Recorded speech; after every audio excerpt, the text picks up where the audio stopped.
پارٹیاں مختلف ہو سکتی ہیں، ایجنڈے یکساں ہیں۔ ٹرانسجنڈر بل نے بہت سارے چہروں سے نقاب ہٹا دیے ہیں۔ نون لیگ کے آیا صادق ہوں، پیپلز پارٹی کے فرحت اللہ بابر یا پی ٹی آئی کے شرعی مزاری، سب کے سب بین الاقوامی قوتوں کے اعلی کار ہیں، جو باقاعدہ پلاننگ کے تحت پاکستان میں موجودہ جیسا تیسا خاندانی نظام اور شرم اور حیا کا جو تصور ہے اس کو پار کر کے پاکستان کو فری سیکس معاشرہ بنانا چاہتے ہیں۔ ان قوتوں کی کاریگری دیکھیں، تمام نمایاں جماعتوں پر، نمایاں ذمہ داریوں پر ان کے بندے بیٹھے ہیں،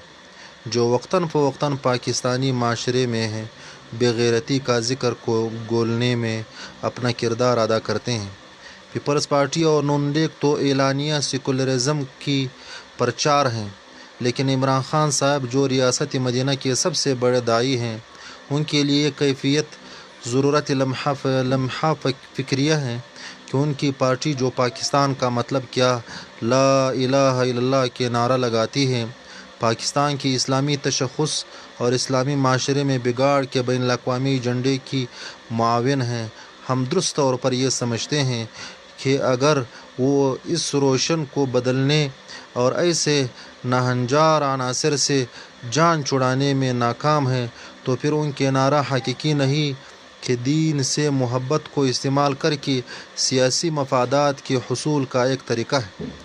یہاں ہم ان مذہبی سیاسی پارٹیوں سے بھی مطالبہ کریں گے جن کی اراکین قانون ساز اداروں میں موجود ہیں کہ ان کا فرض بنتا ہے کہ پارلیمنٹ میں پیش ہونے والے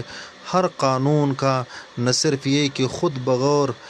جائزہ لیں بلکہ اس پر ماہرین کی رائے بھی ضرور لیں۔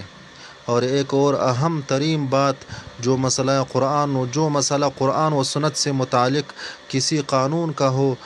تو اپنی سیاسی وابستگی اور پارٹیوں سے اتحاد کو پس پش ڈال لیں اور ڈٹ کر اللہ کے دین کی دفاع کے لیے کھڑے ہو جائیں۔ اگر وہ یہ کرنے میں ناکام ہیں تو انہیں چاہیے کہ سیاست کھیلنا بند کریں اور کسی مسجد کی امامت یا کسی مدرسے کی مسند سنبھالے تاکہ کل اللہ کے پاس مجرم کی حالت میں پیش نہ ہو۔ آخر میں ایک سوال جو اکثر بھائیوں کی طرف سے آ رہا ہے کہ آج جب ٹرانسجنڈر بل منظور ہو کر قانون کی صورت میں نافذ ہو چکا ہے تو ہم کیا کریں؟